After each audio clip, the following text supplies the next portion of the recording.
What's going on, YouTube? So we first reviewed the Mazda CX-5 way back in 2017 when the second generation came out. And in the years since, that model has stayed, well, largely the same. But that changes today with this. We're standing next to the all-new third generation CX-5. It's promising to fix the CX-5's biggest flaws by getting a lot larger and a lot higher tech. So does this new model take down the competition and for less money? Well, let's go ahead and find out.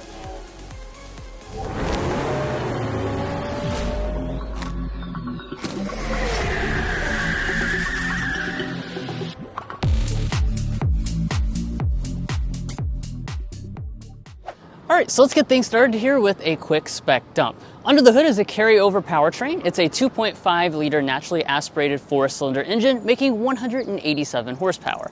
It's paired to a 6-speed automatic transmission, standard all-wheel drive, and our combined fuel economy is 26 mpg.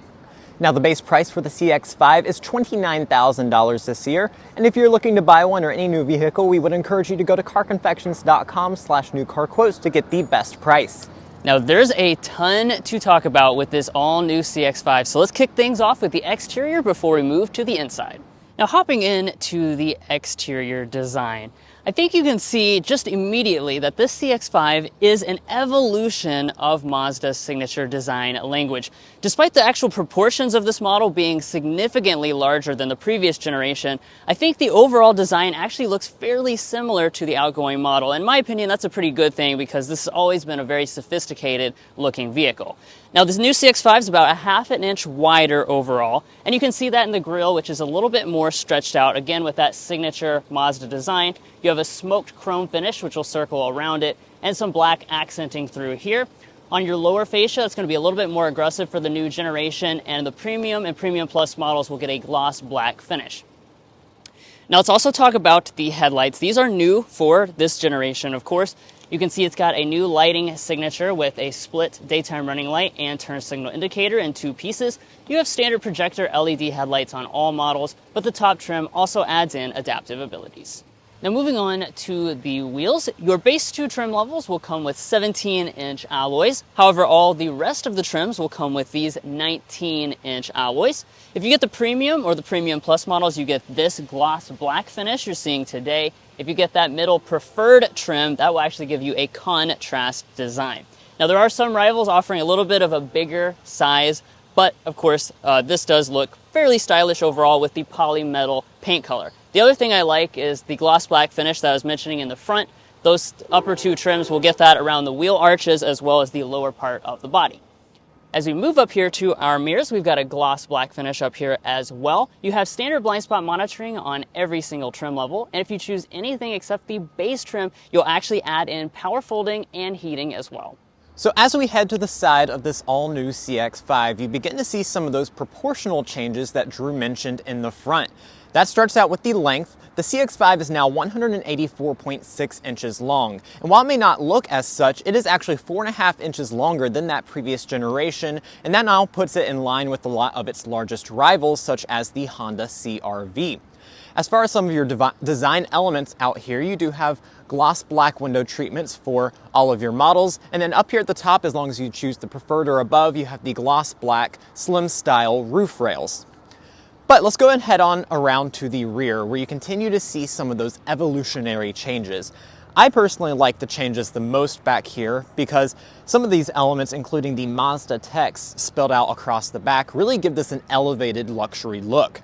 As far as some of your other features, you have a small spoiler up here at the top, an exposed rear window wiper, and that Mazda text spelled out across the back sits right between some newly designed tail lamps for the CX-5. It takes a lot of inspiration from the CX-70 and 90 with that elongated look.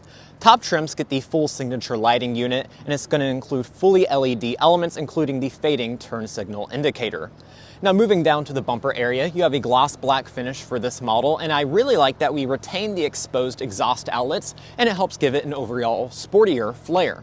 Now, as far as your tow rating, it maxes it out at 1,500 pounds, which is 500 pounds less than the previous generation. Now, as far as your safety systems are concerned, you're going to have all of your active safety features as standard equipment for every CX-5 model this year. And you also get some additional systems here on the Premium Plus, including traffic and cruising support, front cross traffic alert, and lane change assistant. Additionally, across the lineup this year, Mazda wanted to share with us that they've done a lot of structural and software updates to this model to make sure each system is sharper than ever and that you and your occupants will be safe. But there are some massive changes on the inside for the CX-5, so let's dive into that. But first, if you're new here, we're brothers and we've been reviewing cars since we were 12 and 16. We started young, and since then we have reviewed over 2,000 vehicles at every price point.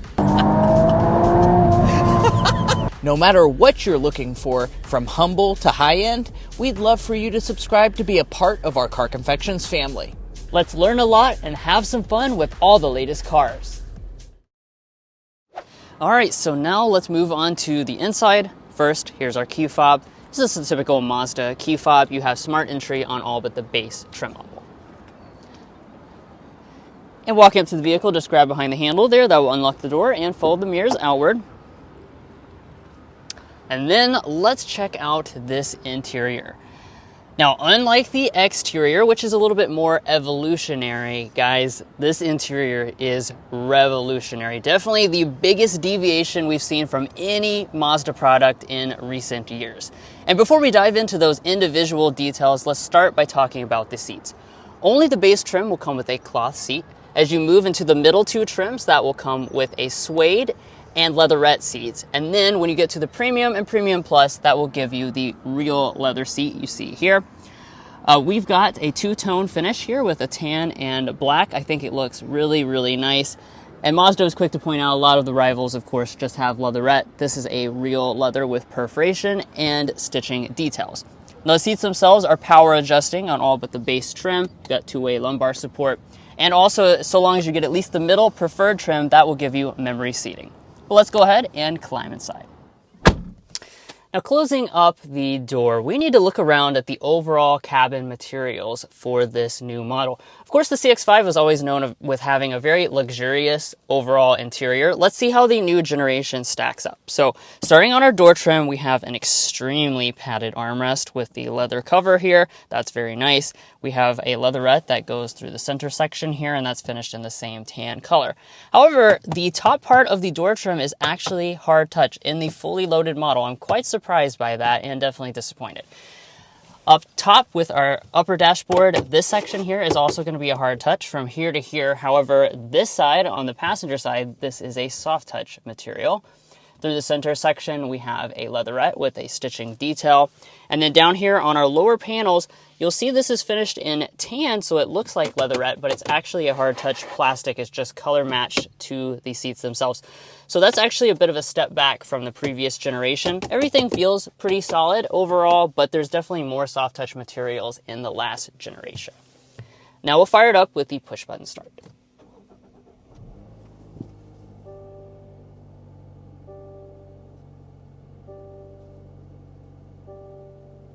Now, one thing I noticed is it does have a different start-up chime and a lot less chimes than all the other Mazda lineup. Now, let's take a look at the individual details. We'll start with the gauge cluster. As you can see, we've got an all-new digital gauge cluster. The technology on this product has really been enhanced for the new generation. It's 10¼ inches. It is standard on every single trim, and you can press the button on the steering wheel to cycle between 3 different designs. One is kind of more of a minimal look, and then you can get some extra details in the display. Now, one thing that I'm really happy to report is the fact that we have a head-up display, but it's not just on the top model. It actually begins at the mid-level preferred trim. So that really stands out against the competition, which typically puts it on only the fully loaded models. Now, as we pull back, you continue to have standard rain sensing wipers, and we've got a brand new steering wheel for the Mazda brand. It's got that text just like the back, and the wheel itself feels nice in the hands. You have some buttons here with kind of a new arrangement. Mazda wanted to emphasize the things that people most likely to use, including this button right here, which can trigger the camera. I like that. The wheel itself is manual tilt and telescoping, and heating comes on the mid-level preferred and above. Now, let's take a look at interior storage next. We've got the split opening design here, and when we open that up, you'll see that we've got quite a bit of space. This definitely seems like an enhancement over the previous generation model. We don't have our donuts with us today because we are in Southern California, but we look forward to testing that out as soon as possible back home in Kentucky. Now, forward of that, we have our wireless phone charging pad. And Mazda has kind of redesigned this area to give you more space. Since you've got that wireless phone charging pad there, your cup holders are up here, and then you even have another storage cubby through there. But no center pass-through or anything like that. So some rivals will have more storage certainly, as well as like a passenger storage shelf. Now this is one of the areas that looks very similar to the previous generation, really one of the only areas. You've got that traditional style shifter, pull back for drive, bump over here to the left for manual shifting. You have paddle shifters on the Premium Plus trim. When I pop it into reverse, here's a big area of enhancement, our 360-degree camera system. Now this is only on the fully loaded model, but if you choose to have this trim level, you're going to see the resolution is way improved. The actual display looks nice and vivid. You have active trajectory. Of course, you have front and rear parking sensors on all trims, and you can even enter into a 3D view and kind of spin all around the vehicle, which I can demonstrate right there. Yeah, this is certainly like the most high-tech Mazda that they've ever had. Really looks nice. Now, of course, you got your electronic parking brake with your brake hold located right there next to it. And now let's rise on up to this big old display. So this is kind of the biggest differentiator between this and any other Mazda in the lineup, and that's the fact that we have just a big technology enhancement. A lot of people always complained about Mazdas being low tech, using the dial, all that stuff. Completely gone for the 2026 CX-5. Instead, we've got this very large display. So this is actually 15.6 inches in size, which is the largest display in the entire segment here on the Premium Plus. The other trim levels will come with a still very large 12.9 inch display instead. And everything really with the rest of the interior is going to be inside of this display, so I'll start to work my way through some of this stuff. Now, the first thing I'll get into are the climate controls, which are located down here on this bottom panel of the screen. This is a standard dual zone automatic climate control setup. Of course, to adjust the temperature, you can just tap through there, or you can also slide above. To get into some additional functionality of the climate controls, you can actually swipe up on that panel there. That will expand all the menus out, where you can get into your different zones. This is also where you can turn on your heated seats as well as your ventilated seats. The heated seats will be standard on the mid-level preferred trim level, and if you go up to the premium trim, that will also add in seat ventilation. Now, overall, you can see this has very sleek look. It's kind of almost Tesla-like in the overall arrangement of the system, but no knobs or anything will be quite the change for a lot of Mazda owners, that's for sure. Now, another thing you don't have a knob for is the audio system. So you have a little slider over here where you can control from the passenger side, or of course you can also use the steering wheel as well. You have a standard 8-speaker sound system or a 12-speaker Bose sound system on your top models. We've got the Bose. Let's give it a sample right now.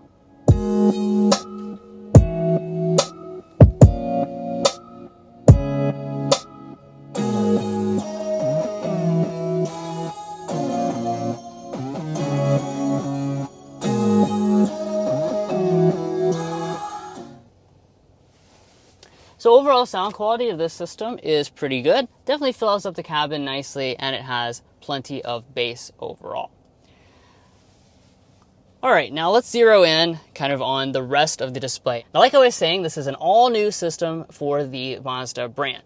And one of the big things about this is the fact that it has Google built in. So you'll notice natively inside of the display now you have things like Google Maps. You also have access to Google Assistant, as well as any other apps that you can download on the Google Play Store. And overall, you can see just how responsive this display is, as well as how nice the resolution is. Compared to any previous Mazda, this is night and day. If you've seen some of our other reviews, including even the flagship CX-90, you know that their built-in navigation system looked like something probably 15 or 20 years old. This is a giant step forward, that is for sure. Now, as far as those other apps I was mentioning earlier, you can just tap that little display right there, and that will show you all your different apps. You can, have things like native Spotify built into the system.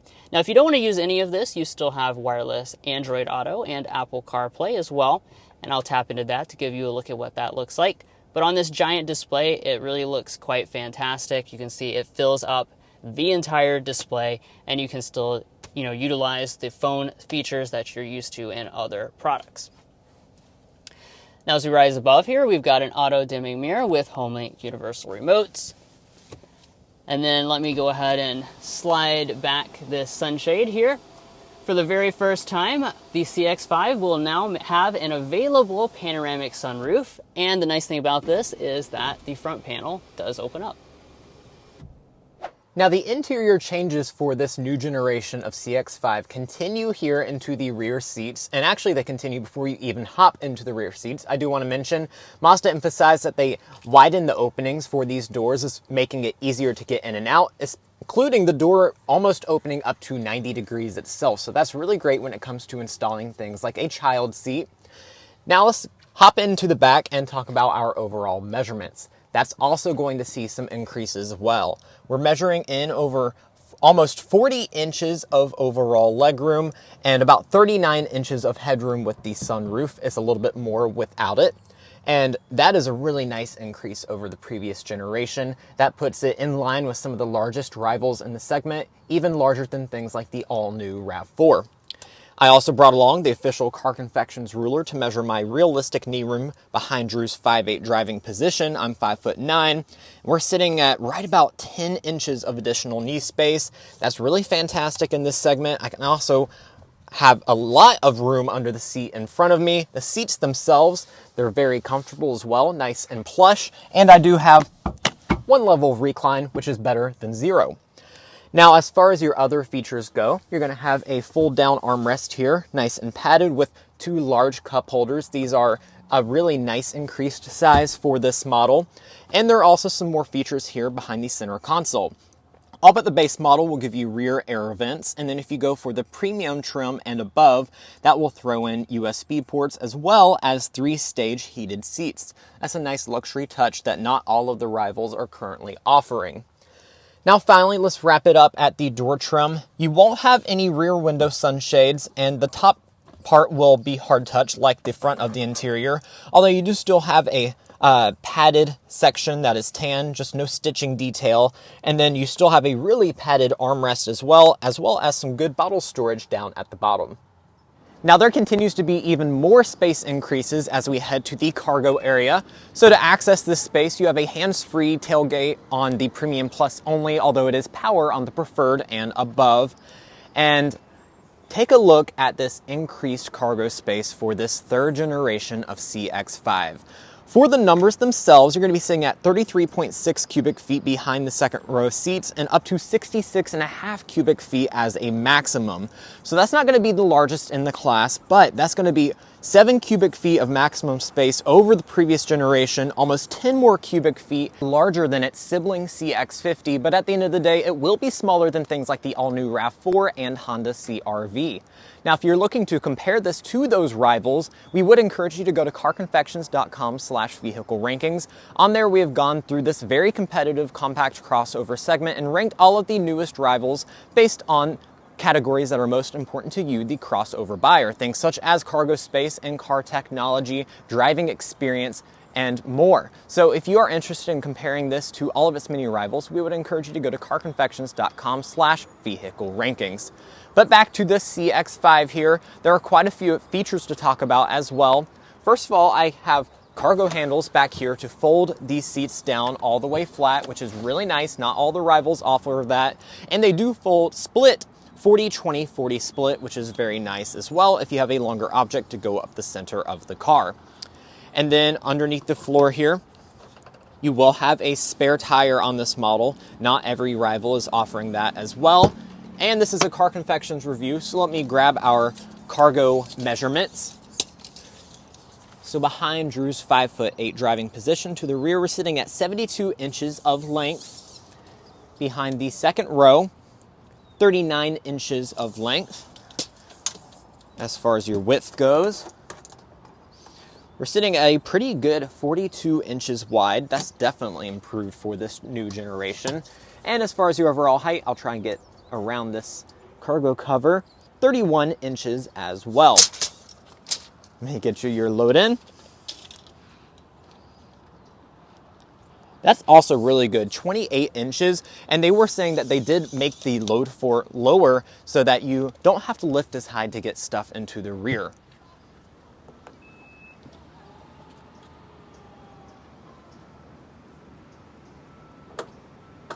Now let's get into some more details about the powertrain situation. So, like I said at the beginning, this is a carryover powertrain. It's a 2.5 liter naturally aspirated 4-cylinder engine. It makes 187 horsepower and 186 pound-feet of torque. Now, what's noteworthy about this next generation model is that the turbocharged option that you previously had, that has been discontinued. So there will not be that 2.5 liter turbocharged model. There's also not a hybrid model at launch, but this is something Mazda is working on. They do say that by next year, they're hoping to have their own hybrid system put into this CX-5, so it won't be borrowed from Toyota like it is in the CX-50 model. Now, other things to talk about is, of course, you got a 6-speed automatic transmission. This also has standard all-wheel drive across every trim, even the base model. Now, the fuel economy rating is 24 city, 30 highway, 26 combined, which is going to be not too great for the segment, but again, that upcoming hybrid model should remedy that. Now, there's a lot we want to talk about with the driving situation on this model. As we discussed, it is a lot larger than before, so we want to know, does it handle as well as the previous generation, and does it ride better than the previous generation? And we'll be exploring those things, but not quite yet. You will have to stay tuned for the driving impression embargo down below. Once that lifts, we'll be able to get into our in-depth test drive and show you all those things, as well as get things like our signature sound level reading. We can't wait to show you guys that, so come back to the channel at that date you see down below. Now let's talk pricing for this all-new CX-5. So you can see the full lineup of prices on the screen right now. Your base price is just a hair under $30,000, and for this Premium Plus model we have here today, the starting MSRP with standard all-wheel drive is about $39,000. Now keep in mind that is a little bit of an increase over the previous generation, but when it comes to the top end of prices, this is going to be less expensive than a lot of your main rivals, where you have things like the CR-V and the RAV4 topping out over $45,000. That definitely is going to provide a little bit more of a bargain. Just keep in mind they're going to offer things like a turbo or a hybrid engine. So just keep that in mind when it comes to cross-shopping this segment. Now, as far as this model you see here today, Mazda doesn't offer a lot of options, so you can see the price of this unit that we've been testing out today. Now, this new CX-5 is made in Japan, and if you're looking to buy one or any new vehicle, we would encourage you to go to carconfections.com/newcarquotes. Now, on there you can get access to things such as an invoice pricing tool, which is a great thing to use while dealer negotiating. You can also access things such as a monthly payment tool as well. So if you're curious about checking that out, we would encourage you to go to carconfections.com/newcarquotes. We have a link in the video description, as well as a pinned comment at the top of this video. But buying a car is much more than just the original MSRP, so let's talk about resale, reliability, and the warranty. Let's start with resale value. After 5 years and 60,000 miles, the CX-5 will be worth about 59.4% of its original MSRP, and after 10 years and 120,000 miles, about 25.2%. Now, that is one of the highest overall resale values in the industry. That's just behind brands such as Honda and Toyota. Now, Mazda also does pretty well when it comes to reliability. With our combined reliability index, we have the latest data, and Mazda is rated above the industry average compared to other vehicle makes. Now, if you're curious as to what our methodology is when it comes to resale and reliability and want to check out all of our data, we would encourage you to go to carconfections.com/resale and carconfections.com/reliability. Now, another important part of your purchase decision is the warranty. Mazda offers a 3-year 36,000 mile basic warranty and a 5-year 60,000 mile powertrain warranty. They do not offer complimentary maintenance though. Well guys, we hope you enjoyed this in-depth review of the all-new 2026 Mazda CX-5. If you found this review helpful, which we hope you did, we would encourage you to subscribe down below. When you do that, that helps us get access to the latest and greatest vehicles to film and share with you guys as soon as possible. If you're already a subscriber and fan of the channel, we appreciate your continued support, and we'll catch you next time as we sample more of the latest automotive delicacies.